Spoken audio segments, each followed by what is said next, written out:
It was nearly 1 a.m. when Judge Rachel Adams made her way home through the winding streets of Maplewood, a quiet suburban area just outside the bustling city of Detroit.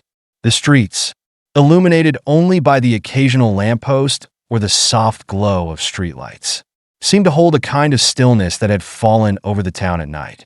The city had a way of transforming itself after dark, no longer the place of chaos and struggle, but one that seemed more subdued, as if the heavy weight of the day's troubles were being put to bed.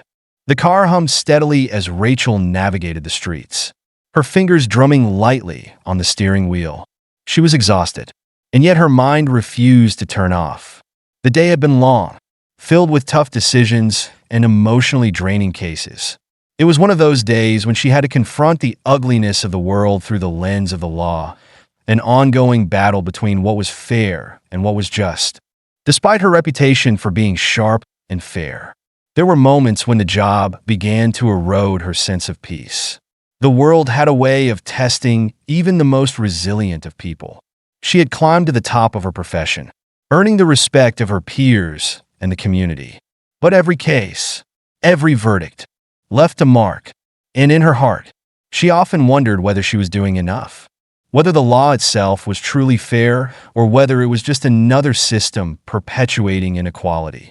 Her daughter, Maya, sat quietly in the passenger seat, her face illuminated only by the glow of her phone. Maya had always been a quiet child, preferring to retreat into her own world rather than engage in the noise around her. At 15, she was smart, too smart for her own good, Rachel thought. Maya already had a sense of justice that mirrored her mother's. And though they didn't always see eye to eye, Rachel couldn't help but admire the young woman her daughter was becoming. Maya, for her part, had learned from an early age what it meant to be black in America. She had watched her mother navigate a world of systemic barriers and unspoken biases. Rachel had done her best to shield Maya from the harsher realities. But as Maya grew older, she could see the questions begin to form in her daughter's eyes. Questions Rachel knew she would have to answer one day, even if she wasn't always sure of the answers herself. The sound of sirens suddenly sliced through the night air, pulling Rachel from her thoughts. Her heart skipped a beat. She instinctively glanced at the rearview mirror. The flashing lights of a police cruiser blinked steadily behind her. Rachel's pulse quickened. She wasn't speeding. She hadn't broken any laws. But still, the sight of a police car pulling her over on a quiet street at such a late hour was enough to make her feel uneasy. Rachel's fingers tightened on the steering wheel as she turned to her daughter. "Stay calm," she said softly, her voice betraying a hint of tension. "Everything's going to be fine, sweetheart." She tapped the brakes gently and pulled over to the side of the road, keeping her eyes on the rearview mirror. The cruiser behind her came to a stop, and for a moment, everything seemed suspended in time. The flashing lights reflected off the wet pavement, casting shadows that danced eerily across the street. Rachel could hear the distant hum of the city, muffled by the quiet intensity of the moment. Maya, who had been silent up until now, looked over at her mother. "Why are they pulling us over?" she asked, her voice soft but curious. Rachel sighed, trying to suppress the knot that had formed in her stomach. "I'm sure it's nothing," she replied, though the words felt hollow. "Just a routine stop, I imagine." But in truth, Rachel knew that a routine stop wasn't always just a routine stop. Not when you were a black woman driving late at night in a predominantly white neighborhood. Not when you were a judge who spent her days confronting racial injustice. She had seen it before, people like her, black women in particular, being treated differently by the police. She had ruled on countless cases involving racial profiling, unjust stops, and discriminatory practices within law enforcement. And now, she found herself on the other side of it. She shifted in her seat as the officer exited the cruiser. The figure that approached her car was tall and broad-shouldered, his steps purposeful and confident. Rachel felt her breath catch in her throat. She could see his uniform in the dim light pressed. Neat. But there was something about the way he carried himself that seemed almost menacing. She didn't want to assume the worst, but she had learned to be cautious in these situations. The officer stopped by the driver's side window. his hand resting on his holstered gun. He peered into the car with a stern look, his eyes scanning Rachel before landing on Maya, who was still holding her phone. "Good evening, ma'am," the officer said, his tone stiff. "Do you know why I pulled you over?" Rachel's heartbeat picked up. "No, officer," she said, keeping her voice steady. "I wasn't speeding, and my registration is up to date." The officer looked at her for a moment longer than necessary, his gaze lingering before he spoke again. "Just making sure everything is all right. It's late, and we're making rounds in the area." His voice had a clipped quality, one that suggested he wasn't interested in conversation. Rachel felt her throat tighten, her body instinctively tensing. She knew how this could go, how it had gone for so many others who hadn't had the privilege of being in her position, privilege that, ironically, had never fully protected her from the biases that plagued the system. Before she could respond, Maya spoke up, her voice small but firm. "Is there a problem, officer?" The officer turned to her, his expression softening slightly. "No problem, miss. Just making sure everything's all right here." Rachel was about to speak again when she noticed the officer's hand linger near his belt, where his flashlight rested. It was a gesture that seemed innocent, but she knew it wasn't. She had seen it before. The sudden, unpredictable escalation that could happen with the wrong person or the wrong situation. Her mind raced, thinking of all the stories she had heard of black people being mistreated or even harmed during routine stops. "Everything's fine," she said, her voice clear, though her chest felt tight. "I'm just on my way home from work." The officer paused, then nodded curtly.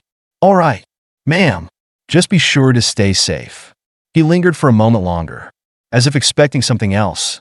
Finally, he gave a brief wave and walked back to his cruiser without another word. As the cruiser pulled away, Rachel let out a long breath, her shoulders sagging with the release of tension. She looked over at Maya, who was staring straight ahead, her expression unreadable. "That was," Maya started, her voice trailing off. "Yeah," Rachel replied softly, her mind still racing. "It's always like that." Maya turned to her mother, her eyes filled with a quiet understanding. "You know, don't you? You know why he stopped us?" Rachel nodded, her heart heavy. "Yes, sweetie, I do." She paused before continuing, her words carefully chosen. "Sometimes, people see us differently, and no matter what we do, we have to be prepared for that." Maya didn't respond immediately, but in her silence, Rachel knew that her daughter, just like her, would continue to fight, not just for justice in the courtroom, but for the right to be treated with dignity and respect in the world outside it. As they drove home in the quiet of the night, Rachel couldn't help but think of the many cases she had handled. Cases involving people who had been caught in the crossfire of a system that had never fully embraced them. And yet, she found herself clinging to the hope that, somehow, change was still possible. For Maya, for herself, for all those who still had to fight every single day. As they continued driving through the calm streets of Maplewood, the silence between Rachel and her daughter settled in like an old friend. The hum of the car's engine was the only sound, broken only by the occasional soft sigh or the tapping of Maya's fingers on her phone screen.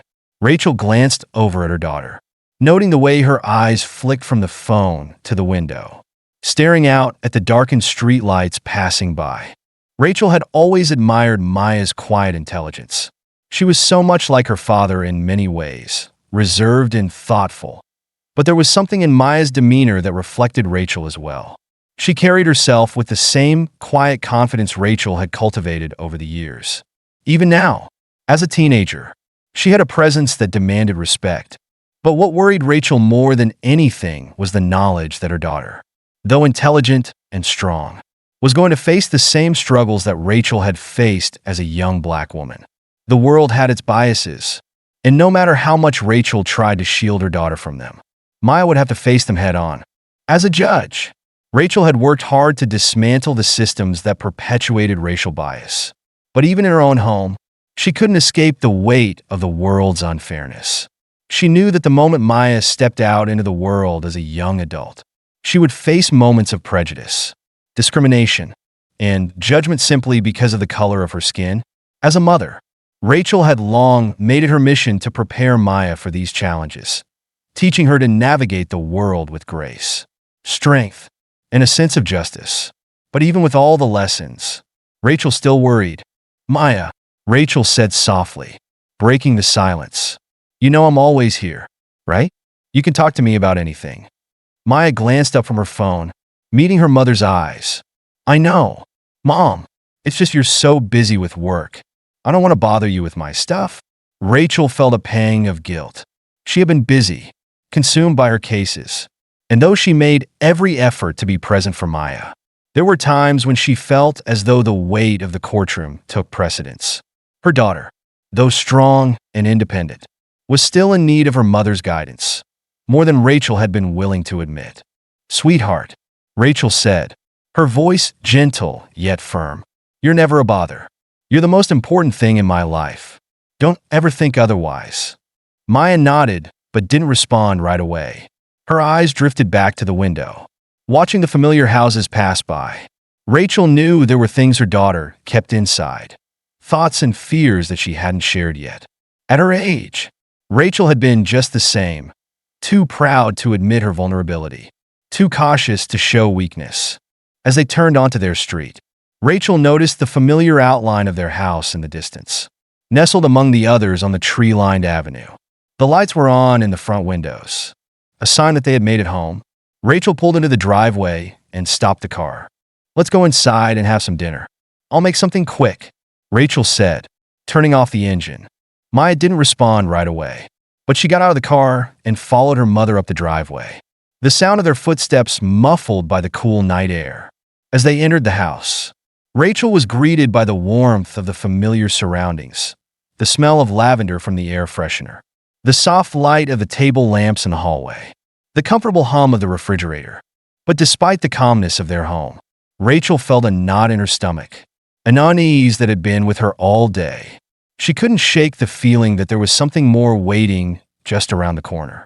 She had been doing this work for too long to not feel it, the inevitable reckoning that often came when people like her, people of color, dared to occupy spaces of authority.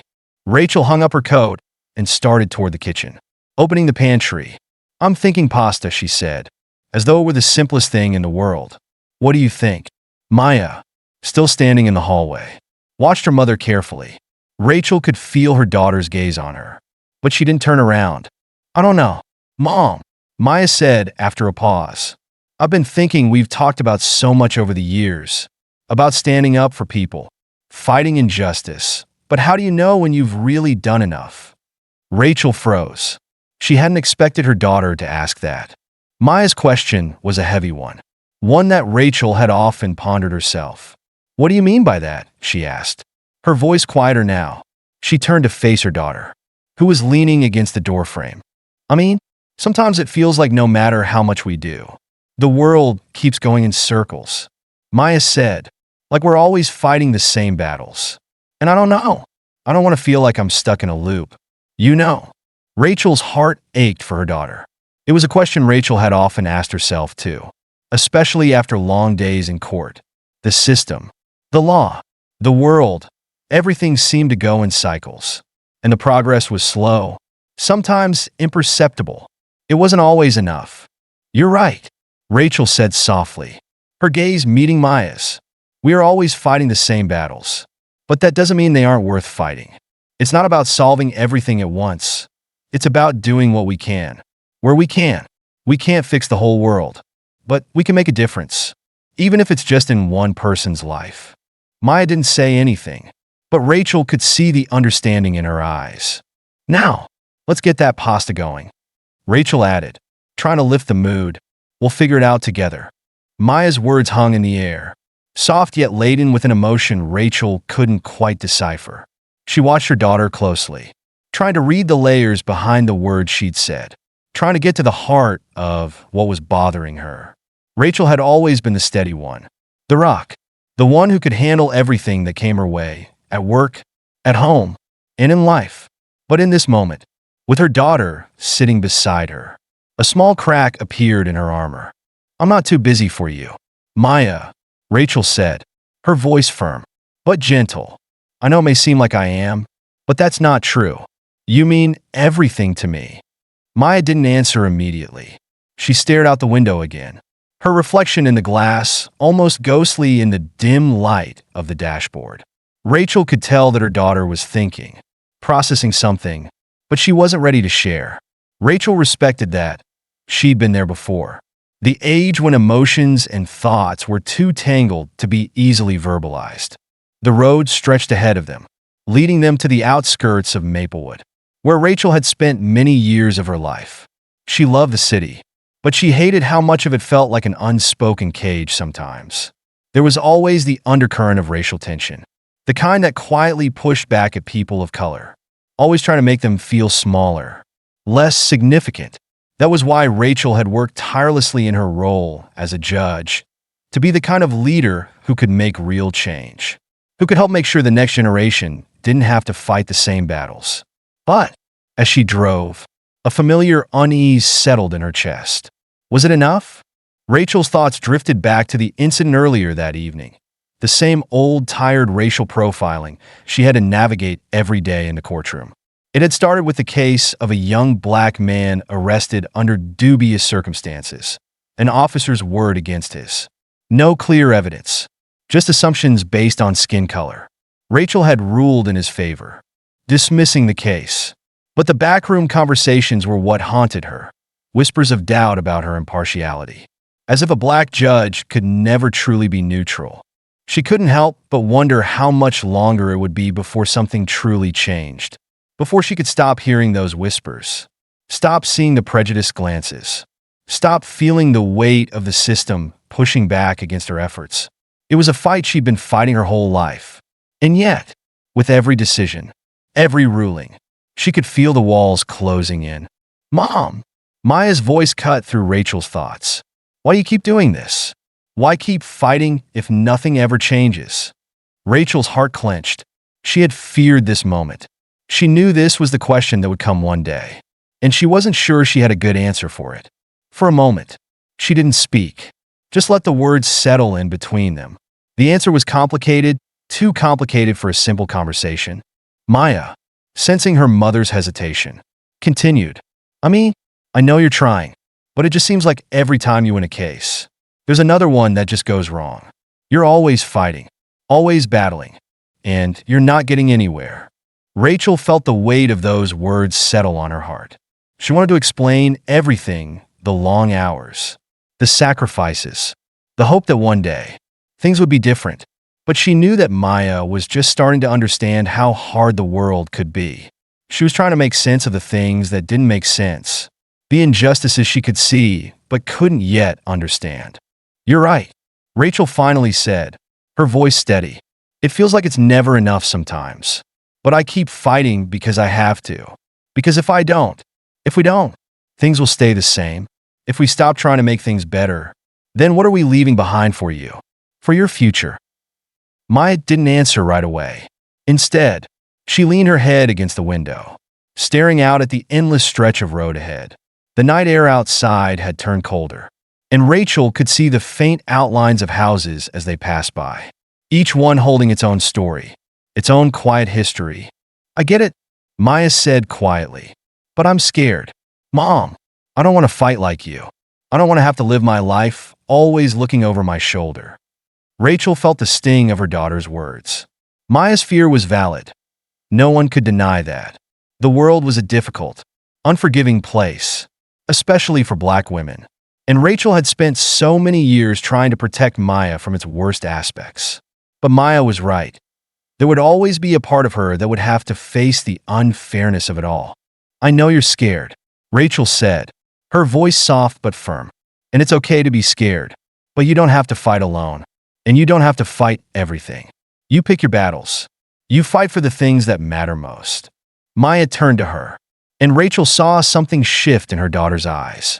It was a recognition, a small acknowledgement that her mother wasn't just a judge, wasn't just a fighter for justice. She was someone who carried the weight of the world. Yes, but also someone who could still make space for love, for family, for the quiet moments of peace amidst the storm. As they drove in silence, Rachel realized that, in that moment, She had given her daughter something invaluable: the understanding that even though the road ahead would be hard, even though Maya would have to face challenges Rachel couldn't protect her from, she was not alone. Rachel had done everything she could to prepare her for what was to come, and she had shown her the power of resilience and grace. When they finally arrived at home, Rachel parked the car in their driveway and turned to Maya.